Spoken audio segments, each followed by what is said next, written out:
Hello, everybody. My name is AJ Cerna. I am a YA fantasy. Well, I guess not just YA fantasy author. Anyways, today I'm talking about surprising books. And these are usually books that either for one reason or another I avoided for a long time, or when I picked them up, I was surprised maybe at their depth or how good they were. Let's talk about some books and what I've been reading that's been surprising to me. So this one is probably, honestly, the biggest surprise that I've had, because this is a book that I've legitimately avoided for probably a decade or more. Because its original cover, no offense to the artist, but it was awful. It was one of those. It's one of those fairy tale retellings. It kind of have that essence of Twilight to it as well. This is Cinder by Marissa Meyer. Cinder, which, if you remember, if you've seen it in the bookstore, had like the android foot shoved into a glass slipper, and it just looked cheesy. And frankly, until these covers came out, even my wife Kirsten avoided the book. And then she read it and was like, oh my god, this is really good. And I was like, is it though? And I was like, well, I like the cover. The new cover. The new cover is really cool. Like, it's got this sort of cyberpunk type look to it. The lankiness of the characters, pretty cool.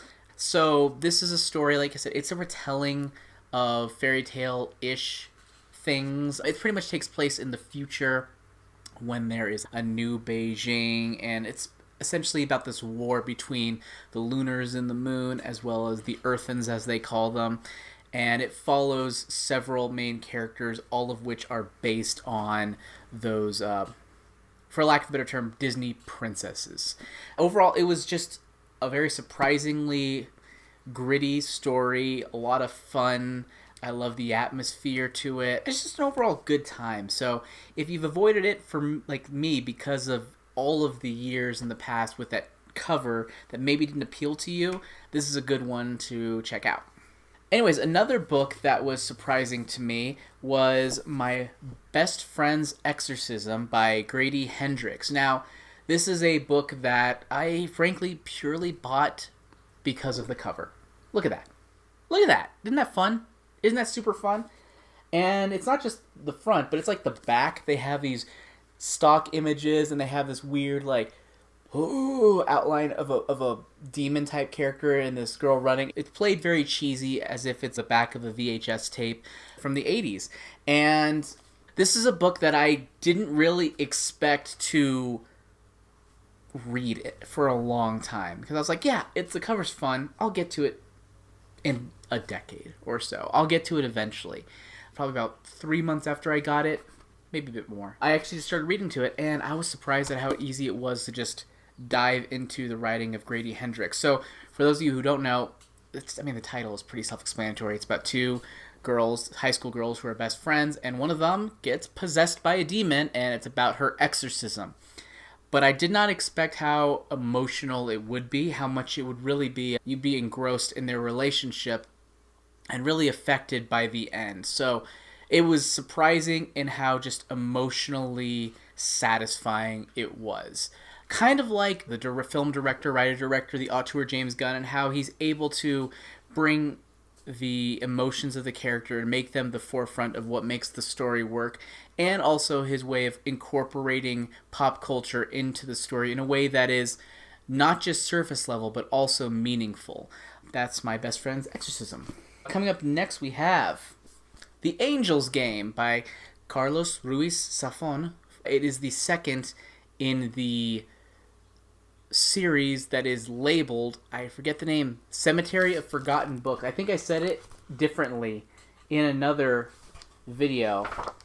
Doesn't say here. Actually, I think maybe this edition was before it was established as an actual series. So it was the second one in that, and it follows the journey of a pulp fiction writer in Spain in, I want to say, the 1930s or so, give or take. It's essentially a gothic story. This is one of those stories that I picked up cold.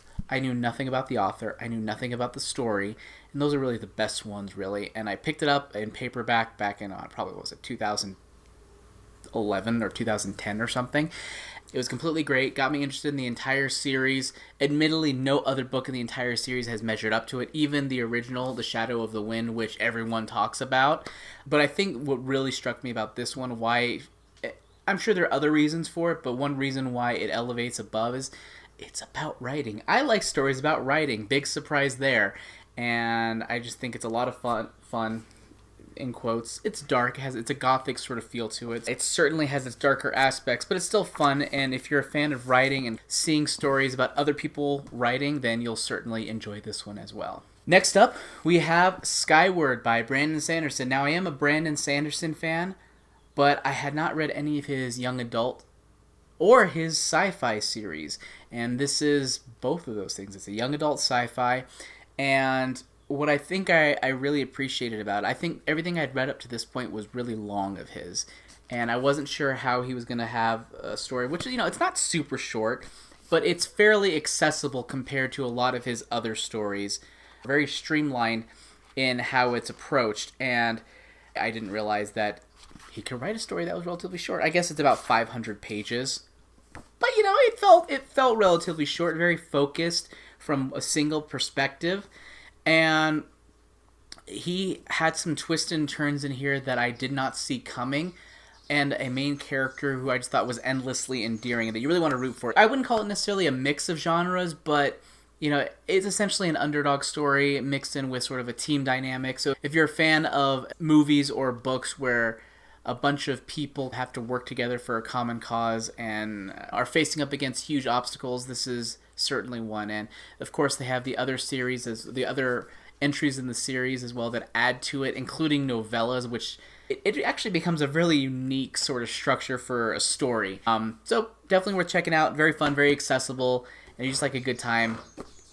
That's what you should do. You should check it out.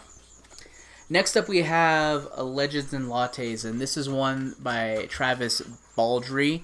It's very popular on BookTube, and rightfully so. It comes from a man who's mostly known as a narrator of many, many books, mostly progression fantasy type books, and he wrote the story and published it, self-published it.